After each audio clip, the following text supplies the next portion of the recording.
अभिनंदन है।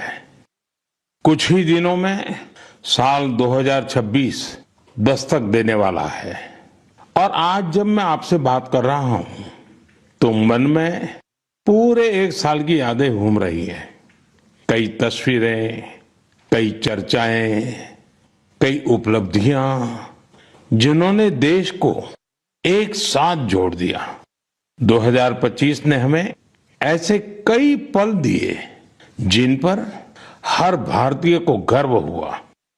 देश की सुरक्षा से लेकर खेल के मैदान तक, विज्ञान की प्रयोगशालाओं से लेकर दुनिया के बड़े मंचों तक भारत ने हर जगह अपनी मजबूत छाप छोड़ी। इस साल ऑपरेशन सिंदूर हर भारतीय के लिए गर्व का प्रतीक बन गया। दुनिया ने साफ देखा, आज का भारत अपनी सुरक्षा से कोई समझौता नहीं करता। ऑपरेशन सिंदूर के दौरान देश के कोने कोने से मां भारती के प्रति प्रेम और समर्पण की तस्वीरें सामने आई। लोगों ने अपने अपने तरीके से अपने भाव व्यक्त किए। साथियों, यही जज्बा तब भी देखने को मिला जब वंदे मातरम के 150 वर्ष पूरे हुए। मैंने आपसे आग्रह किया था कि हैशटैग वंदे मातरम 150 के साथ अपने संदेश और सुझाव भेजें। देशवासियों ने इस अभियान में बढ़ चढ़कर हिस्सा लिया। साथियों, 2025 खेल के लिहाज से भी एक यादगार साल रहा। हमारी पुरुष क्रिकेट टीम ने आईसीसी चैंपियंस ट्रॉफी जीती। महिला क्रिकेट टीम ने पहली बार विश्व कप अपने नाम किया। भारत की बेटियों ने women's blind T20 world cup जीतकर इतिहास रच दिया। एशिया कप T20 में भी तिरंगा शान से लहराया। पैरा एथलीटों ने विश्व चैंपियनशिप में कई पदक जीतकर ये साबित किया कि कोई बाधा हौसलों को नहीं रोक सकती।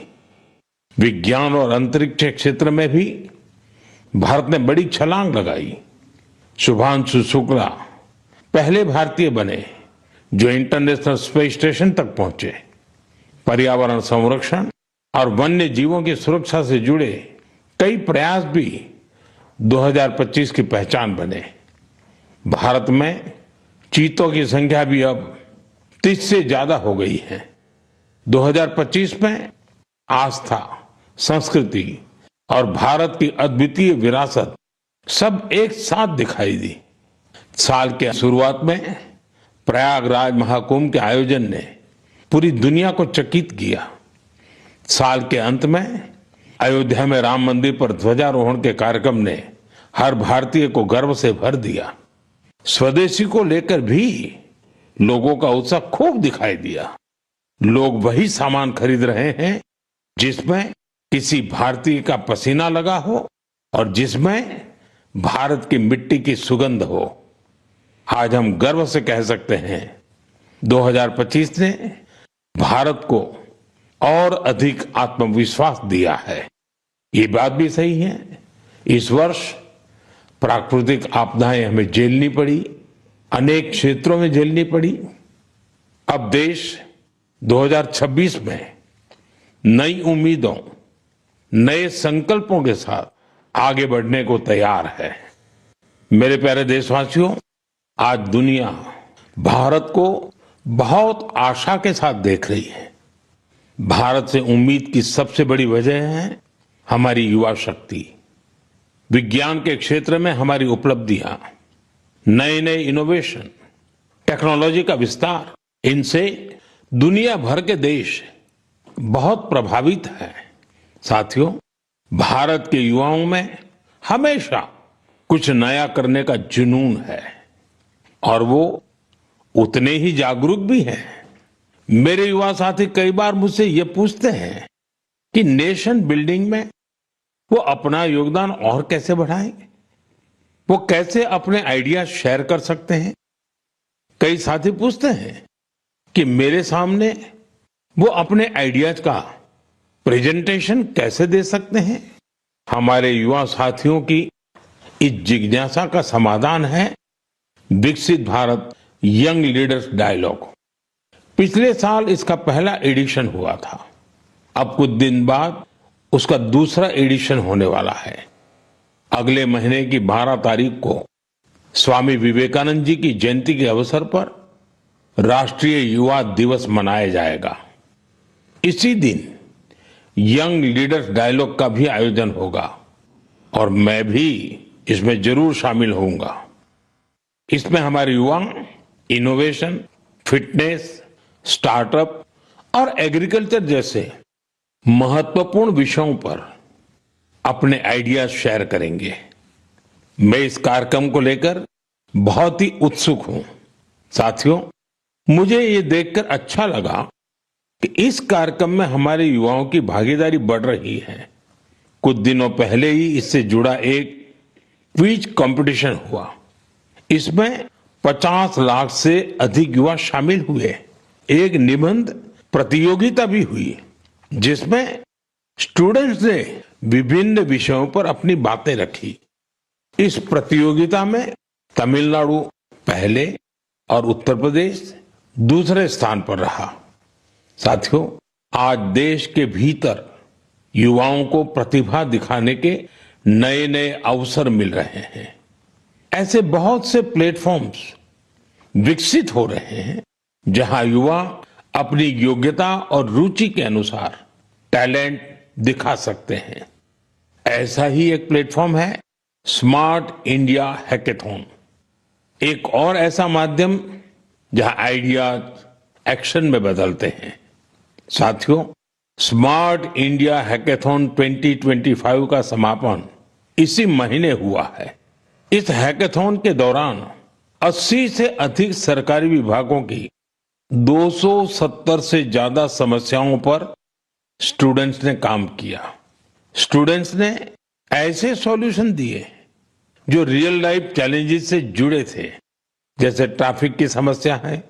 इसे लेकर युवाओं ने स्मार्ट ट्रैफिक मैनेजमेंट से जुड़े बहुत ही इंटरेस्टिंग पर्सपेक्टिव शेयर किए। फाइनेंशियल फ्रॉड्स और डिजिटल एरेस्ट जैसी चुनौतियों के समाधान पर भी युवाओं ने अपने आइडियाज सामने रखे। गांवों में डिजिटल बैंकिंग के लिए साइबर सिक्योरिटी फ्रेमवर्क पर सुझाव दिया। कई युवा एग्रीकल्चर सेक्टर की चुनौतियों के समाधान में जुटे रहे। साथियों, पिछले 7-8 साल में स्मार्ट इंडिया हैकेथॉन में 13 लाख से ज्यादा स्टूडेंट्स और 6,000 से ज्यादा इंस्टीट्यूट्स हिस्सा ले चुके हैं। युवाओं ने सैकड़ों प्रॉब्लम्स के सटीक सॉल्यूशंस भी दिए हैं। इस तरह के हैकेथॉन्स का आयोजन समय समय पर होता रहता है। मेरा अपने युवा साथियों से आग्रह है कि वे इन हैकेथॉन्स का हिस्सा जरूर बने। साथियों, आज का जीवन टेक ड्रिवन होता जा रहा है और जो परिवर्तन सदियों में आते थे, वो बदलाव हम कुछ वर्षों में होते देख रहे हैं। कई बार तो कुछ लोग चिंता जताते हैं कि रोबोट्स कहीं मनुष्य को ही ना रिप्लेस कर दें। ऐसे बदलते समय में ह्यूमन डेवलपमेंट के लिए अपनी जड़ों से जुड़े रहना बहुत जरूरी है। मुझे ये देखकर बहुत खुशी होती है कि हमारी अगली पीढ़ी अपनी संस्कृति की जड़ों को अच्छी तरह थाम रही है। नई सोच के साथ, नए तरीकों के साथ। साथियों, आपने इंडियन इंस्टीट्यूट ऑफ साइंस, उसका नाम तो जरूर सुना होगा। रिसर्च और इनोवेशन इस संस्थान की पहचान है। कुछ साल पहले वहां के कुछ छात्रों ने महसूस किया कि पढ़ाई और रिसर्च के बीच संगीत के लिए भी जगह होनी चाहिए। बस यहीं से एक छोटी सी म्यूजिक क्लास शुरू हुई। न बड़ा मंच, न कोई बड़ा बजट। धीरे धीरे ये पहल बढ़ती गई और आज इसे हम गीतांजलि IISC के नाम से जानते हैं। यह अब सिर्फ एक क्लास नहीं, कैंपस का सांस्कृतिक केंद्र है। यहाँ हिंदुस्तानी शास्त्रीय संगीत है, लोक परंपराएं हैं, शास्त्रीय विधाएं हैं। छात्र यहां साथ बैठकर रियाज करते हैं, प्रोफेसर साथ बैठते हैं, उनके परिवार भी जुड़ते हैं। आज 200 से ज्यादा लोग इससे जुड़े हैं और खास बात ये कि जो विदेश चले गए वो भी ऑनलाइन जुड़कर इस ग्रुप की डोर थामे हुए हैं। साथियों, अपनी जड़ों से जुड़े रहने के ये प्रयास सिर्फ भारत तक सीमित नहीं है। दुनिया के अलग अलग कोनों और वहां बसे भारतीय भी अपनी भूमिका निभा रहे हैं।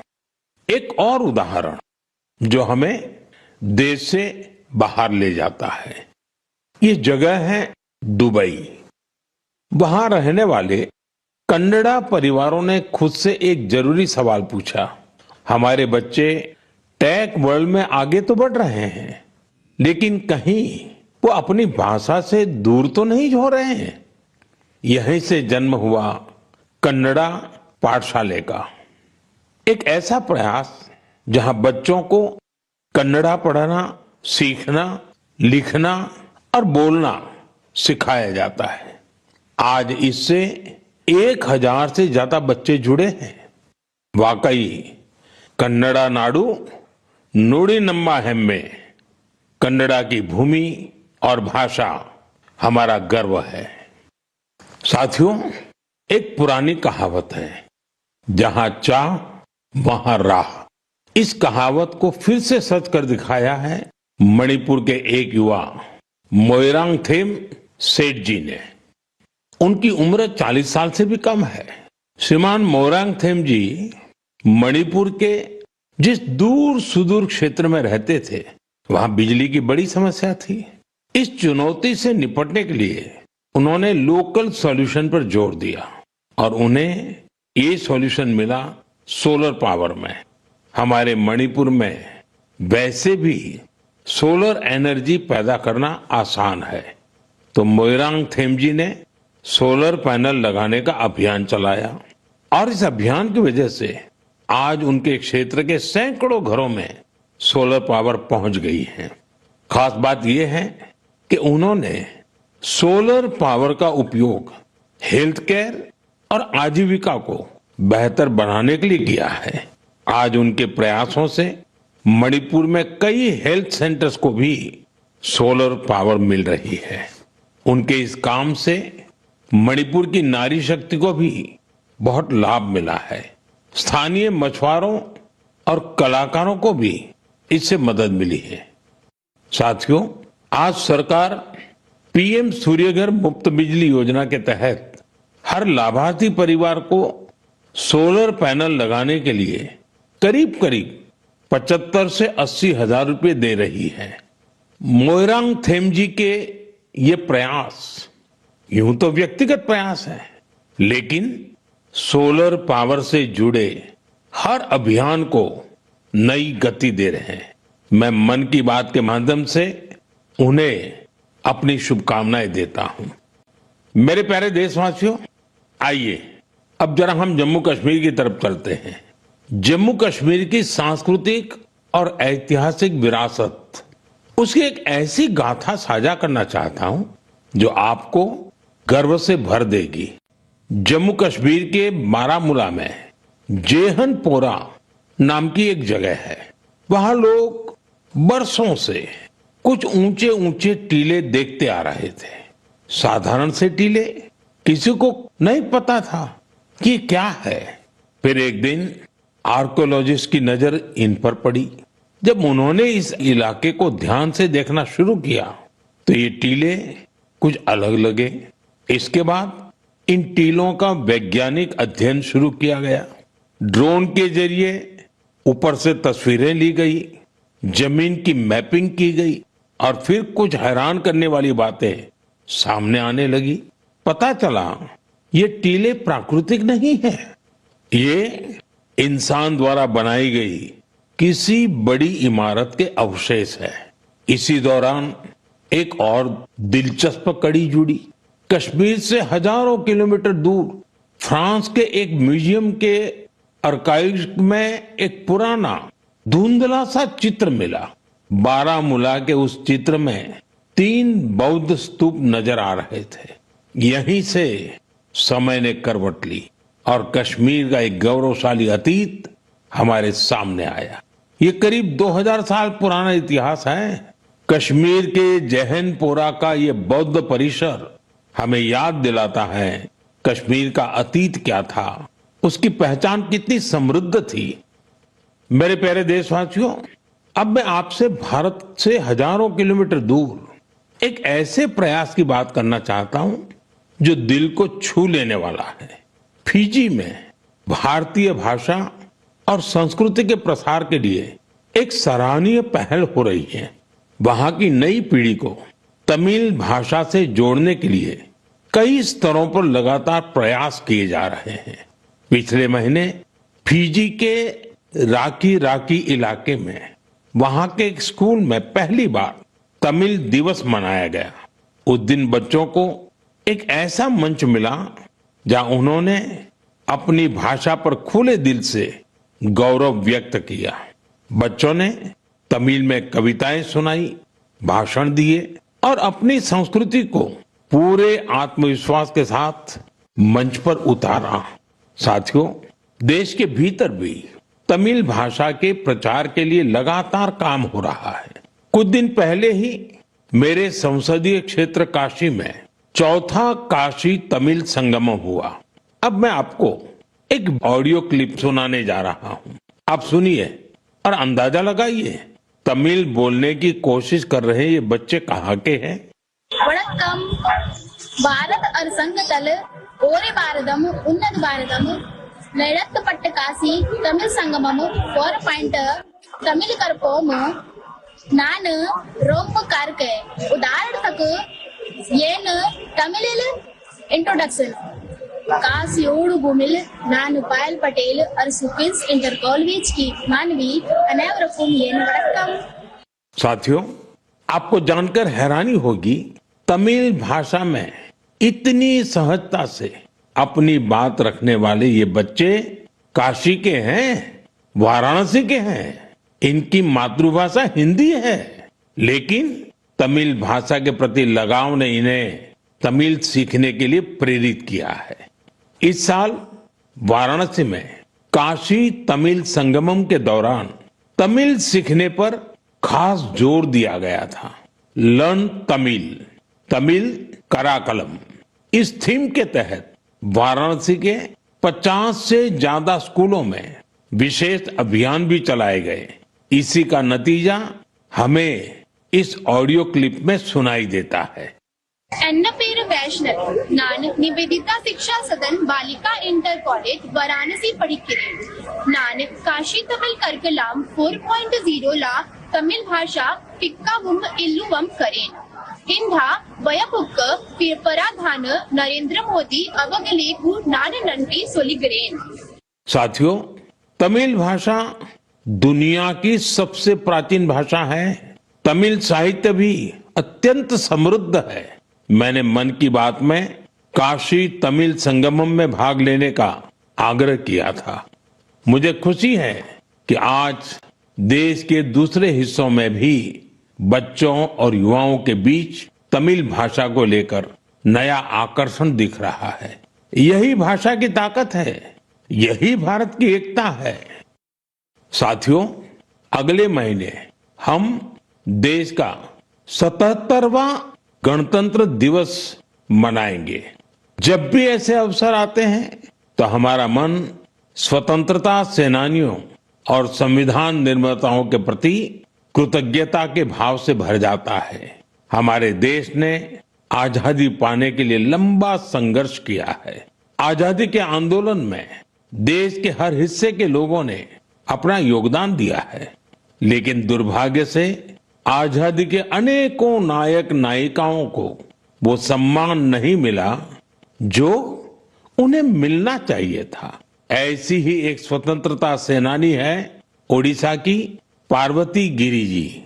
जनवरी 2026 में उनकी जन्म शताब्दी मनाई जाएगी।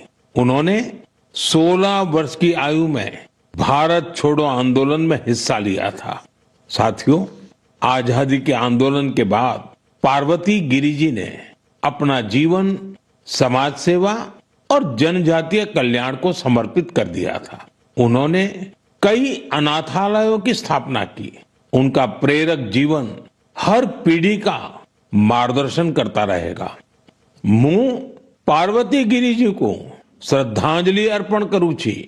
साथियों, ये हमारा दायित्व है कि हम अपनी विरासत को न भूलें।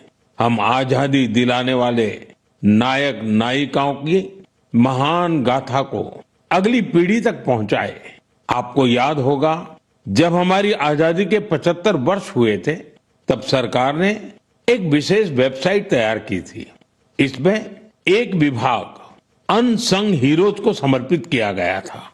आज भी आप इस वेबसाइट पर विजिट करके उन महान विभूतियों के बारे में जान सकते हैं, जिनकी देश को आजादी दिलाने में बहुत बड़ी भूमिका रही है।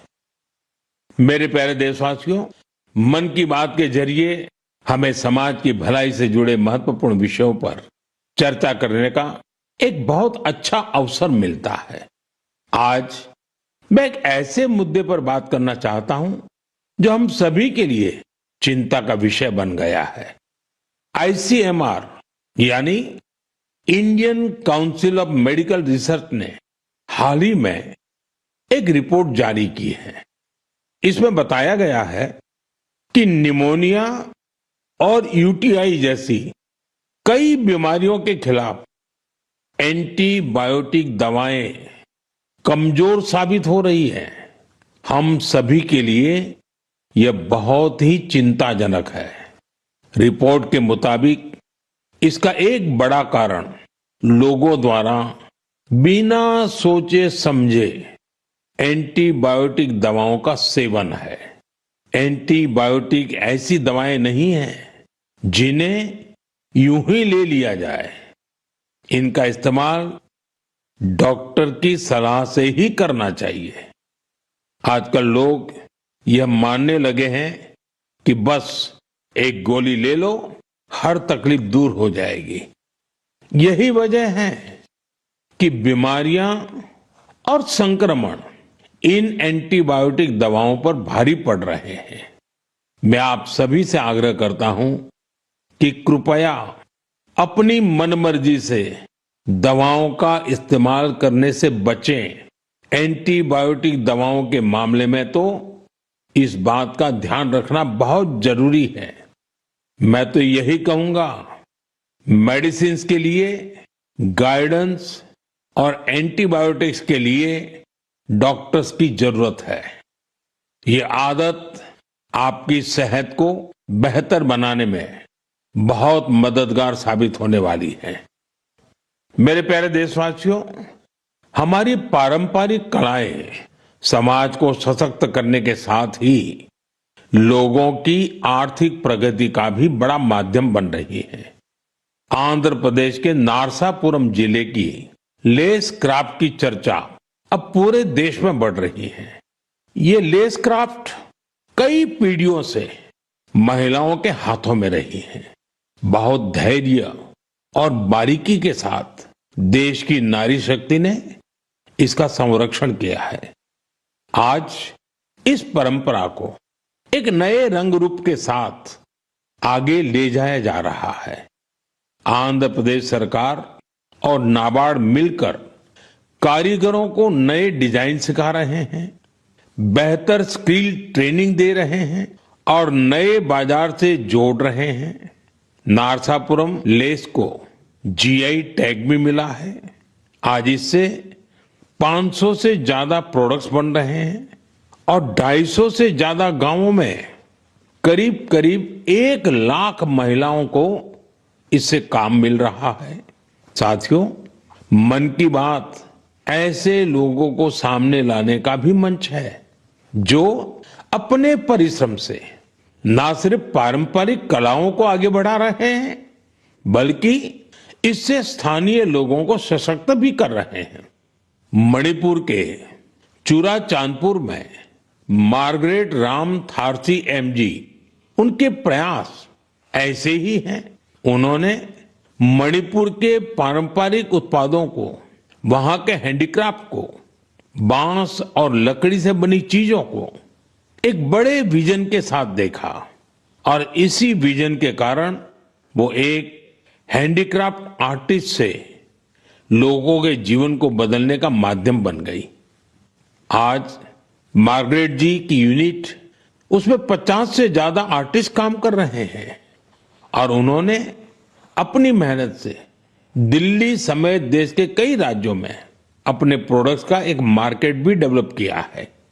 साथियों, मणिपुर से ही एक और उदाहरण सेनापति जिले की रहने वाली चोखोने क्रिचेना जी का है। उनका पूरा परिवार परंपरागत खेती से जुड़ा रहा है। क्रिचेना ने इस पारंपरिक अनुभव को एक और विस्तार दिया। उन्होंने फूलों की खेती को अपना पैशन बनाया। आज वो इस काम से अलग अलग मार्केट्स को जोड़ रही है और अपने इलाके की लोकल कम्युनिटीज को भी एम्पावर कर रही है। साथियों, ये उदाहरण इस बात का पर्याय है कि अगर पारंपरिक ज्ञान को आधुनिक विजन के साथ आगे बढ़ाएं तो ये आर्थिक प्रगति का बड़ा माध्यम बन जाता है। आपके आसपास भी ऐसी सक्सेस स्टोरीज हो तो मुझे जरूर शेयर करिए। साथियों, हमारे देश की सबसे खूबसूरत बात यह है कि साल भर हर समय देश के किसी न किसी हिस्से में उत्सव का माहौल रहता है। अलग अलग पर्व त्योहार तो है ही, साथ ही विभिन्न राज्यों के स्थानीय उत्सव भी आयोजित होते रहते हैं। यानी अगर आप घूमने का मन बनाएं तो हर समय देश का कोई न कोई कोना अपने यूनिक उत्सव के साथ तैयार मिलेगा। ऐसा ही एक उत्सव इन दिनों कच्छ के रण में चल रहा है। इस साल कच्छ रणोत्सव का यह आयोजन 23 नवंबर से शुरू हुआ है, जो 20 फरवरी तक चलेगा। यहां कच्छ की लोक संस्कृति, लोक संगीत, नृत्य और हस्तशिल्प की विविधता दिखाई देती है। कच्छ के सफेद रण की भव्यता देखना अपने आप में एक सुखद अनुभव है। रात के समय जब सफेद रण के ऊपर चांदनी फैलती है, वहां का दृश्य अपने आप में मंत्र मुग्ध कर देने वाला होता है। रण उत्सव का टेंट सिटी बहुत लोकप्रिय है। मुझे जानकारी मिली है कि पिछले एक महीने में अब तक 2 लाख से ज्यादा लोग रणोत्सव का हिस्सा बन चुके हैं और देश के कोने कोने से आए हैं, विदेश से भी लोग आए हैं। आपको जब भी अवसर मिले तो ऐसे उत्सवों में जरूर शामिल हो और भारत की विविधता का आनंद उठाएं। साथियों, 2025 में मन की बात का ये आखिरी एपिसोड है। अब हम साल 2026 में ऐसे ही उमंग और उत्साह के साथ, अपनेपन के साथ अपने मन की बातों को करने के लिए मन की बात के कार्यक्रम में जरूर जुड़ेंगे। नई ऊर्जा, नए विषय और प्रेरणा से भर देने वाली देशवासियों की अनगिनत गाथाओं मन की बात में हम सबको जोड़ती हैं। हर महीने मुझे ऐसे अनेक संदेश मिलते हैं जिसमें विकसित भारत को लेकर लोग अपना विजन साझा करते हैं। लोगों से मिलने वाले सुझाव और इस दिशा में उनके प्रयासों को देखकर ये विश्वास और मजबूत होता है। और जब ये सब बातें मेरे तक पहुंचती हैं तो विकसित भारत का संकल्प जरूर सिद्ध होगा। ये विश्वास दिनों दिन मजबूत होता जाता है। साल 2026 इस संकल्प सिद्धि की यात्रा में एक अहम पड़ाव साबित हो। आपका और आपके परिवार का जीवन खुशहाल हो, इसी कामना के साथ इस एपिसोड में विदाई लेने से पहले मैं जरूर कहूंगा, फिट इंडिया मूवमेंट, आपको भी फिट रहना है। ठंडी का ये मौसम व्यायाम के लिए बहुत उपयुक्त होता है। व्यायाम जरूर करें। आप सभी को 2026 की बहुत बहुत शुभकामनाएं। धन्यवाद। वंदे मातरम।